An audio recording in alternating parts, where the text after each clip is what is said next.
ഒരു 30 വയസ്സിന് ശേഷമുള്ള ഒരാളുകളുടെ അടുത്ത് നമ്മൾ ജനറൽ ആയിട്ട് നമ്മളൊന്ന് സംസാരിച്ചു കഴിഞ്ഞാൽ നമുക്ക് അറിയാൻ സാധിക്കും അവര് ആ സമയം തൊട്ട് ജീവിതത്തിൽ ഒരു 30 വയസ്സ് തൊട്ട് ഒരു 50-55 വയസ്സ് വരെ അവര് ഇൻവെസ്റ്റ്മെന്റിനെ കുറിച്ച് കൂടുതൽ അറിയാനും കൂടുതൽ പഠിക്കാനും കൂടുതൽ മനസ്സിലാക്കാനും അതുപോലെ തന്നെ ഇൻവെസ്റ്റ് ചെയ്ത് അതുവഴി ക്യാപിറ്റൽ വളർത്തിയെടുക്കാനും വളരെ താല്പര്യമുള്ള ആളുകളായിരിക്കും പൊതുവെ ഉള്ളത്.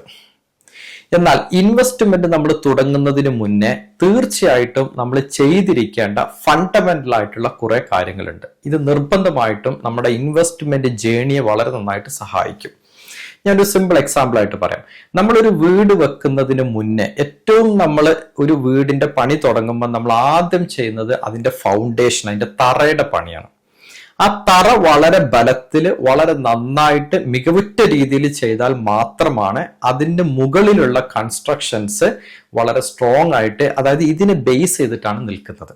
അതുപോലെ തന്നെയാണ് നമ്മൾ ഇൻവെസ്റ്റ്മെന്റ് ചെയ്യുന്ന സമയത്ത് വളരെ ഒരു കോർപ്പസ് അല്ലെങ്കിൽ വെൽത്ത് ഉദ്ദേശിച്ചിട്ടാണ് നമ്മൾ ഇൻവെസ്റ്റ്മെന്റ് വളരെ വലിയ ഒരു വർഷത്തേക്കുള്ള ജേണി നമ്മൾ ആരംഭിക്കാൻ പോവാണ്. ആ ജേണിക്ക് മുന്നേ ആയിട്ട് നമ്മൾ ചില കാര്യങ്ങൾ ചെയ്തു എന്ന് ഉറപ്പുവരുത്തണം. ഇല്ലെങ്കിൽ വീടിന്റെ തറ മോശമായി കെട്ടുന്ന അതേ അവസ്ഥ പോലെ തന്നെയായിരിക്കും അതിന്റെ മുകളിലോട്ട് നമ്മൾ എന്തൊക്കെ ഉണ്ടാക്കിയെടുത്താലും അതെല്ലാം ഇടിഞ്ഞു പൊളിഞ്ഞ് താഴെ വീഴും. അതുപോലെ തന്നെയാണ് നമ്മുടെ ഇൻവെസ്റ്റ്മെന്റ് ഇടിഞ്ഞു പൊളിഞ്ഞ് താഴെ വീഴാതിരിക്കണമെങ്കിൽ നമ്മൾ കെട്ടാൻ പോകുന്ന ഫൗണ്ടേഷൻ, ആ തറ എന്ന് പറയുന്നത് വളരെ സ്ട്രോങ് ആയിരിക്കണം. അങ്ങനെയുള്ള ഇൻവെസ്റ്റ്മെന്റിനെ സഹായിക്കുന്ന പ്രധാനപ്പെട്ട 3 കാര്യങ്ങളാണ് ഞാൻ ഈ വീഡിയോയിൽ പറയുന്നത്. അതിൽ നമ്പർ 1, എമർജൻസി ഫണ്ട്. നമുക്കറിയാം, നമ്മൾ ബിസിനസ്സിലൂടെയോ അല്ലെങ്കിൽ ജോലിയുടെയോ ഭാഗമായിട്ട് നമുക്കൊരു മന്ത്ലി ഇൻകം, ഒരു വരുമാനം ഉണ്ടാവും.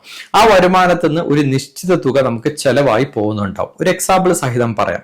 നമുക്ക് 1 ലക്ഷം രൂപയാണ് നമുക്ക് മാസം ചെലവ് വരുന്നത് എങ്കിൽ 1 ലക്ഷം ഇൻറ്റു 6 മാസം, അതായത് 6 മാസം നമ്മുടെ ചെലവ് നടന്നു പോകാൻ നമുക്ക് എത്ര എമൗണ്ട് ആണോ ആവശ്യമായിട്ട് വരുന്നത് ആ പണത്തിനെയാണ് എമർജൻസി ഫണ്ട് എന്ന് പറയുന്നത്. ഏത് സമയം നമുക്ക് ആ എമൗണ്ട് റെഡിലി അവൈലബിൾ ആയിരിക്കണം. അതിന് ഏറ്റവും മികച്ച മാർഗം എന്ന് പറയുന്നത് ബാങ്ക് അക്കൗണ്ടിൽ സൂക്ഷിക്കുക എന്നുള്ളതാണ്. അപ്പൊ 6 ലക്ഷം രൂപ, 1 ലക്ഷം രൂപ മാസം ചെലവരുന്നവർക്ക് 6 ലക്ഷം രൂപയാണ് എമർജൻസി ഫണ്ട് ആയിട്ട് വരുന്നത്. ഈ 6 ലക്ഷം രൂപ നമ്മൾ സേവിങ്സ് ബാങ്ക് അക്കൗണ്ടിൽ ഇട്ടിരുന്നാൽ പോലും നമുക്ക് അതിൽ നിന്ന് കാര്യമായ ഒരു അപ്രിസിയേഷൻ കിട്ടുവാനുള്ള ചാൻസസ് ഇല്ല. പക്ഷെ എമർജൻസി ഫണ്ട് എന്ന് പറയുന്നത് it is not an investment, it is a backup. നമുക്കൊരു ആവശ്യം വന്നാൽ ഉപയോഗിക്കേണ്ടതാണ്. പക്ഷെ കുറച്ച് ഇന്റലിജന്റ് ആയിട്ട് നമുക്ക് അതിനെ യൂസ് ചെയ്ത് കഴിഞ്ഞാൽ വളരെ ബുദ്ധിമുട്ടില്ലാതെ എന്നാൽ ഏത് സമയം ആക്സസ് ചെയ്യാൻ പറ്റുന്ന രീതിയിൽ നമുക്ക് ആ പണത്തെ സൂക്ഷിക്കാൻ പറ്റും. 2 മെത്തേഡാണ് സൂക്ഷിക്കാനുള്ളത്. ഒന്ന്, നമുക്ക് ഫിക്സഡ് ഡെപ്പോസിറ്റുകളിൽ സൂക്ഷിക്കാൻ പറ്റും. അതല്ല എന്നുണ്ടെങ്കിൽ മ്യൂച്വൽ ഫണ്ടുകളിൽ വരുന്ന liquid fund, short term fund, ultra short term ഫണ്ടുകൾ നമുക്ക് സൂക്ഷിക്കാനായിട്ട് പറ്റും. ഇതിൽ ഞാൻ പേഴ്സണലി സജസ്റ്റ് ചെയ്യുന്ന അല്ലെങ്കിൽ ഞാൻ പേഴ്സണലി വിശ്വസിക്കുന്ന ഏറ്റവും ബെസ്റ്റ് ആയിട്ടൊരു മെത്തേഡ് എന്ന് പറയുന്നത് നമ്മുടെ എത്രയാണോ നമ്മുടെ എമർജൻസി ഫണ്ട് അതിന്റെ പകുതി ഭാഗം നമുക്ക് ഫിക്സഡ് ഡെപ്പോസിറ്റുകൾ പോലത്തെ ഇൻസ്ട്രുമെന്റുകളിൽ, ബാങ്കുകളിൽ സൂക്ഷിക്കുക എന്നുള്ളതാണ് ഒരു മെത്തേഡ്. സെക്കൻഡ് മെത്തേഡ് എന്ന് പറയുന്നത് ലിക്വിഡ് ഫണ്ടുകളോ അൾട്രാ ഷോർട്ട് ടേം ഫണ്ടുകളോ ഷോർട്ട് ടേം ഫണ്ടുകളിലോ ബാക്കി പകുതി തുക സൂക്ഷിക്കുക എന്നുള്ളതാണ്. എന്തുകൊണ്ടാണ് ഇങ്ങനെ പറയുന്നത് എന്നതിന് പുറകിലുള്ള ലോജിക്ക് പറയാം. അതായത് നമുക്ക് എമർജൻസി ഫണ്ട് എന്ന് പറഞ്ഞാൽ വളരെ പെട്ടെന്ന് നമുക്ക് ആവശ്യമായിട്ട് ഏത് നിമിഷവും നമുക്ക് അടുത്ത മണിക്കൂറുകളിൽ നമുക്ക് പണത്തിന് ആവശ്യമായിട്ട് വരുന്ന പണത്തെയാണ് നമ്മൾ എമർജൻസി ഫണ്ട് എന്ന് പറയുന്നത്. അപ്പോൾ നമ്മൾ ബാങ്കിൽ സൂക്ഷിച്ചു കഴിഞ്ഞാൽ നമ്മൾ ഇന്റർനെറ്റ് ബാങ്കിങ്ങോ മൊബൈൽ ആപ്പോ ഡെബിറ്റ് കാർഡോ വഴി നമുക്ക് ഈ പണത്തെ വളരെ പെട്ടെന്ന് വിഡ്രോ ചെയ്ത് നമ്മളെ കയ്യിലോട്ട് ഈ പണത്തെ നമുക്ക് എത്തിക്കാൻ പറ്റും. അത് ഹോളിഡേ ആയിരുന്നാൽ പോലും വീക്കെൻഡ് ആയിരുന്നാൽ പോലും നമുക്കത് സാധിക്കും. പക്ഷേ ലിക്വിഡ് ഫണ്ടുകളിലാണ് നമ്മളത് ഇടുന്നതെങ്കിൽ നമുക്ക് വർക്കിംഗ് ഡേയ്സ്, അതായത് മാർക്കറ്റ് വർക്ക് ചെയ്യുന്ന ഡേയ്സിൽ മാത്രം, തിങ്കൾ മുതൽ വെള്ളി വരെയാണ് നോർമലി വർക്ക് ചെയ്യുന്നത്. ആ ഡേയ്സിൽ തിങ്കളാഴ്ച നമ്മൾ വിഡ്രോവൽ കൊടുത്താൽ ചൊവ്വാഴ്ച നമ്മളെ ബാങ്ക് അക്കൗണ്ടിൽ ആ പണം കയറുമെന്നുള്ളതാണ്. പക്ഷെ അവിടെ ഒരു ചെറിയ ഡിലേ ഉണ്ട്. ഒരു 24 മണിക്കൂറിന്റെ ഡിലേ നമുക്ക് മാക്സിമം ഒരു 24 മണിക്കൂറിന്റെ ഡിലേ വരുന്നുണ്ട്. പക്ഷെ അത് വർക്കിംഗ് ഡേയ്സ് അല്ല. നിങ്ങളിപ്പോൾ വെള്ളിയാഴ്ച വൈകുന്നേരമാണ് വിഡ്രോവൽ കൊടുക്കുന്നതെങ്കിൽ അത് തിങ്കളാഴ്ച ആയിരിക്കും നിങ്ങളുടെ അക്കൗണ്ടിൽ കയറുന്നത്. അപ്പൊ അതിന് ചെറിയ തോതിലുള്ള ഒരു ഡിലേ ഈ അൾട്രാ ഷോർട്ട് ടേം ഫണ്ടുകൾക്കൊക്കെ ഉണ്ട് എന്നുള്ളത് കൊണ്ടാണ് വളരെ ക്വിക്കായിട്ട് ആക്സസ് ചെയ്യാൻ പറ്റുന്ന മണി നമ്മൾ ബാങ്കിൽ സൂക്ഷിക്കുകയും ബാക്കി വരുന്ന തുക നമ്മളൊരു ലിക്വിഡ് ഫണ്ടുകളിൽ സൂക്ഷിക്കണം എന്ന് പറയുന്നത്. അങ്ങനെയാകുമ്പോൾ അതിന് നോർമലി ബാങ്കിൽ സൂക്ഷിക്കുന്ന പണത്തിനേക്കാളും ഒരല്പം അപ്രിസിയേഷൻസ് കൂടുതൽ കിട്ടും. കാരണം ഐഡിയലായി കിടക്കുന്ന മണി പോലും നമ്മൾ ഉറങ്ങുന്ന സമയത്ത് നമുക്ക് അതിനെ പ്രോഫിറ്റബിൾ ആക്കി മാറ്റാൻ പറ്റുമെന്നുള്ളതാണ് ഇങ്ങനത്തെ ഫണ്ടുകളുടെ പ്രത്യേകത. ഇനി ഇൻവെസ്റ്റ്മെന്റ് ജേർണിയെ സഹായിക്കുന്നതിന്റെ രണ്ടാമത്തെ പ്രധാനപ്പെട്ട ഘടകം എന്ന് പറയുന്നത് ഹെൽത്ത് ഇൻഷുറൻസ് ആണ്. നിർബന്ധമായിട്ടും നമുക്ക് എല്ലാവർക്കും ഒരു ഹെൽത്ത് ഇൻഷുറൻസ് ഉണ്ടായിരിക്കണം. ശ്രദ്ധിക്കുക, നിങ്ങളൊരു NRI ആയിരുന്നാലും റെസിഡന്റ് ആയിരുന്നാലും നിർബന്ധമായിട്ടും ഇന്ത്യയിൽ നല്ല ഒരു കമ്പനിയുടെ അത്യാവശ്യം നല്ല കവറേജ് വരുന്ന ഒരു പോളിസി നിങ്ങൾ എടുത്ത് വെക്കുക എന്നുള്ളത് വളരെ ഇമ്പോർട്ടൻ്റ് ആണ്. ഒരുപാട് കമ്പനികൾ കമ്പയർ ചെയ്തിട്ട് നല്ല ഒരു അഡ്വൈസറുടെ സഹായത്തോടു കൂടി തന്നെ നല്ല ഒരു ഹെൽത്ത് ഇൻഷുറൻസ് എടുക്കാൻ ശ്രദ്ധിക്കുക. NRIs ആയിരുന്ന അവർ വിചാരിക്കും, ഓക്കെ ഞാനിപ്പോൾ വർക്ക് ചെയ്യുന്ന ഈ കൺട്രിയിൽ എനിക്ക് ഓൾറെഡി ഹെൽത്ത് ഇൻഷുറൻസ് ഉണ്ടല്ലോ, പിന്നെ എന്തിനാണ് ഞാൻ എടുക്കുന്നത്? നിങ്ങൾ ആലോചിക്കാം, നമുക്ക് നല്ല ആരോഗ്യമുള്ള സമയത്ത് ആവശ്യം വരാത്തതും എന്നാൽ നമ്മൾ ആവശ്യതയിലോട്ട് പോകുന്ന സമയത്ത് ആവശ്യം വരുന്നതുമായ ഒരു സംഭവമാണ് ഹെൽത്ത് ഇൻഷുറൻസ്. അതായത് ബുദ്ധിമുട്ടില്ലാത്ത സമയത്ത് എടുത്തു വെക്കുകയും ബുദ്ധിമുട്ടുള്ള സമയത്ത് ഉപയോഗിക്കേണ്ട ഒരു സാധനമാണ്. ഇപ്പൊ നമ്മൾ ഹെൽത്തിയാണ്, നമുക്ക് പ്രശ്നങ്ങളൊന്നുമില്ല. പക്ഷെ നമുക്കൊരു 50, 55, 60, 65 വയസ്സായിട്ട് നമുക്ക് നാട്ടിൽ പോകുന്ന സമയത്ത് നമുക്കൊരു അസുഖം വന്ന് നമ്മളൊരു പ്രൈവറ്റ് ഹോസ്പിറ്റലിൽ കയറി കഴിഞ്ഞാൽ അതിന് വരുന്ന ചെലവ് നമ്മൾ വിചാരിക്കുന്നതിലും അപ്പുറമാണ്. ഇതാണ് ഇന്നത്തെ റിയൽ ഫാക്ട് എന്ന് പറയുന്നത്. നിങ്ങൾക്ക് ഹോസ്പിറ്റൽ കേസുകൾ ഇന്ന് ഒരു കേസ് വന്നു കഴിഞ്ഞാൽ തന്നെ നമുക്ക് വളരെ എക്സ്പെൻസീവ് ആണ്. ഇപ്പം നോർമൽ ആയിട്ടുള്ള ആളുകളെല്ലാം തന്നെ നമ്മുടെ നാട്ടിൽ പൊതുവെ പ്രൈവറ്റ് ഹോസ്പിറ്റലിനെയാണ് ഡിപ്പെൻഡ് ചെയ്യുന്നത്. കാരണം നമുക്ക് ചികിത്സയുടെ മികവ്, പെട്ടെന്ന് ചികിത്സ കിട്ടാനുള്ള ആ ഒരു ഇതെല്ലാമാണ് പ്രൈവറ്റിലോട്ട് അട്രാക്ട് ചെയ്യുന്നത്. അപ്പം നമുക്ക് പ്രോപ്പറായിട്ട് ഒരു ഹെൽത്ത് ഇൻഷുറൻസ് ഇല്ല എങ്കിൽ നിങ്ങളൊന്ന് ആലോചിക്കും, നമുക്ക് പെട്ടെന്നൊരു ആവശ്യം വന്നു, ഹെൽത്ത് ഇൻഷുറൻസ് ഇല്ല, നമ്മൾ എന്ത് ചെയ്യും? നമ്മൾ മ്യൂച്വൽ ഫണ്ടുകളിലോ സ്റ്റോക്കുകളിലോ ഒക്കെ ഇൻവെസ്റ്റ് ചെയ്തിരിക്കുന്ന പണം എത്രയാണെന്നോ എന്താണെന്നോ ഒന്നും നോക്കാൻ നമ്മൾ വിഡ്രോ ചെയ്തെടുത്തിട്ട് ആ ആവശ്യം അവിടെ നിറവേറ്റും. കാരണം ഒരു ഹോസ്പിറ്റൽ കേസ് വന്നു കഴിഞ്ഞാൽ നമ്മളെ മുന്നിൽ ബാക്കി ഒന്നുമില്ല. ഈ പ്രശ്നത്തിൽ നിന്ന് നമ്മൾ രക്ഷപ്പെടുക എന്നുള്ളത് മാത്രമാണ് ചിന്ത. അതുകൊണ്ട് നിർബന്ധമായിട്ടും ഒരു ഹെൽത്ത് ഇൻഷുറൻസ് എടുത്തു വെക്കുക.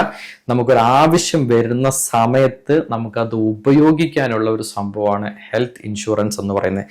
ആ സമയത്ത് നമുക്കതില്ല എങ്കിൽ നമ്മൾ ഇതുവരെ ചെയ്തു വെച്ചിട്ടുള്ള എല്ലാ ഇൻവെസ്റ്റ്മെന്റും നമ്മൾ ബ്രേക്ക് ചെയ്ത് ഈ ഒരു ആവശ്യത്തിന് വേണ്ടി ഉപയോഗിക്കേണ്ടതായിട്ട് വരും. അതൊരു വളരെ മോശമായ അവസ്ഥയാണ്.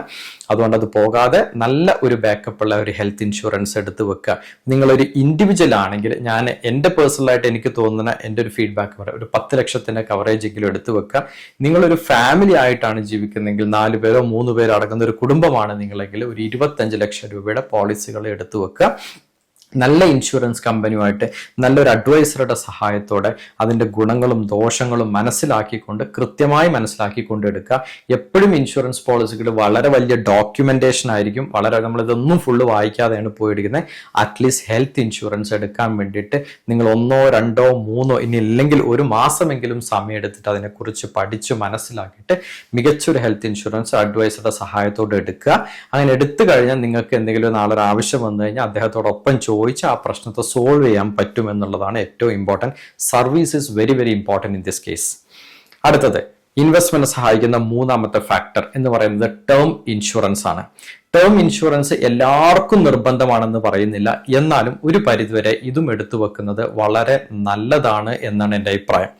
കാരണം ഇപ്പം ഒരുപക്ഷെ ഒരു ഫാമിലിയിൽ ഒരു ഹസ്ബൻഡ് അല്ലെങ്കിൽ വൈഫ് ആരെങ്കിലും ഒരാളാണ് ജോലിക്ക് പോയി ആ ഫാമിലിയുടെ ചെലവുകൾ നടന്നു പോകുന്നതെങ്കിൽ അതിൽ ആ ജോലി ചെയ്യുന്ന ആൾക്ക് നാളെ തൊട്ട് ജോലിക്ക് പോകാൻ സാധിച്ചില്ല എങ്കിൽ ആ കുടുംബത്തിന്റെ താളം എല്ലാം തെറ്റും. പണ്ട് ആരോ പറഞ്ഞതുപോലെ, if you are 1 step away from your salary then you are 1 step away from poverty എന്ന് പറയും. ആ സാലറി നിന്ന് കഴിഞ്ഞാൽ നമ്മൾ അവിടെ വെച്ച് നമ്മൾ സ്റ്റോപ്പ് ആവും. നമുക്ക് ലോണോ കാര്യങ്ങളോ ഉണ്ടെങ്കിൽ നിർബന്ധമായിട്ട് നമ്മളൊരു ടേം ഇൻഷുറൻസ് എടുത്ത് വെക്കാം. കാരണം നമുക്ക് എന്തെങ്കിലും ഒരു ഡിസബിലിറ്റിയോ അല്ലെങ്കിൽ നമ്മുടെ ആബ്സെൻസ് അവിടെ ആയി കഴിഞ്ഞു കഴിഞ്ഞാൽ ഈ ലോണിന്റെ ബാധ്യതകളെല്ലാം നമ്മുടെ ഫാമിലിയുടെ മുകളിലോട്ട് വരും. മക്കളുടെ പഠിത്തം, മക്കളുടെ എഡ്യൂക്കേഷൻ, ഇങ്ങനെയുള്ള ഒരുപാട് കാര്യങ്ങൾ എല്ലാം ആ നിമിഷം തൊട്ട് അന്ന് തൊട്ട് അത് താളം തെറ്റാനായിട്ട് തുടങ്ങും. അതുകൊണ്ട് നിങ്ങളാണ് നിങ്ങളുടെ ഫാമിലിയുടെ ബ്രെഡ് വിന്നർ എങ്കിൽ നിർബന്ധമായിട്ടും നിങ്ങൾ ഒരു തുക ഒരു SIPക്കോ അല്ലെങ്കിൽ നിങ്ങൾ വേറെ എന്തെങ്കിലും ഒരു പോളിസിക്കോ എന്തെങ്കിലും അടക്കുന്ന ഒരു പൈസ ഉണ്ടെങ്കിൽ ആ എമൗണ്ട് എടുത്ത് വെച്ച് ഒരു ടേം ഇൻഷുറൻസ് നിങ്ങൾ എടുത്ത് വെക്കുക എന്നുള്ളത് ഇമ്പോർട്ടൻ്റ് ആണ്.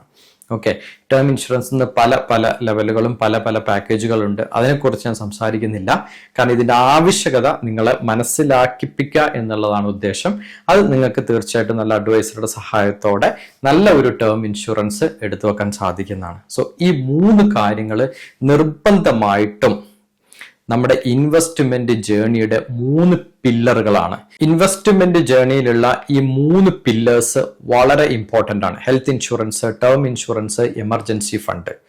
ഹെൽത്ത് ഇൻഷുറൻസ്, ഏറ്റവും മികച്ച ഹെൽത്ത് ഇൻഷുറൻസ് എടുക്കാനും ഏറ്റവും മികച്ച ടേം ഇൻഷുറൻസ് എടുക്കാനും എനിക്കും എൻ്റെ ടീമിനും നിങ്ങളെ സഹായിക്കാൻ പറ്റും. അതിൽ എല്ലാ ഹെൽത്ത് ഇൻഷുറൻസ് കമ്പനികളുടെ മികച്ച പോപ്പുലർ ആയിട്ടുള്ള ഹെൽത്ത് ഇൻഷുറൻസ് കമ്പനിയുടെ ഹെൽത്ത് ഇൻഷുറൻസ് കൊട്ടേഷൻസ് കമ്പയർ ചെയ്തുകൊണ്ട് ഏറ്റവും മികച്ച ഹെൽത്ത് ഇൻഷുറൻസ് ഫാമിലിക്കോ അല്ലെങ്കിൽ എലോൺ ആയിട്ട് ആർക്കാണോ ഏറ്റവും ബെസ്റ്റ് ആയിട്ട് നിങ്ങൾക്ക് തോന്നുന്നത് നിങ്ങൾക്ക് ആ കമ്പനിയുമായിട്ട് നിങ്ങൾക്ക് ചൂസ് ചെയ്ത് പോകാൻ പറ്റും.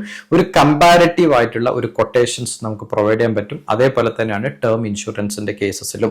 താല്പര്യമുള്ളവർക്ക് വീഡിയോ ഡിസ്ക്രിപ്ഷനിൽ കൊടുത്തിട്ടുള്ള വാട്സപ്പ് സപ്പോർട്ടിൽ കോൺടാക്ട് ചെയ്ത് ചോദിക്കാവുന്നതാണ്.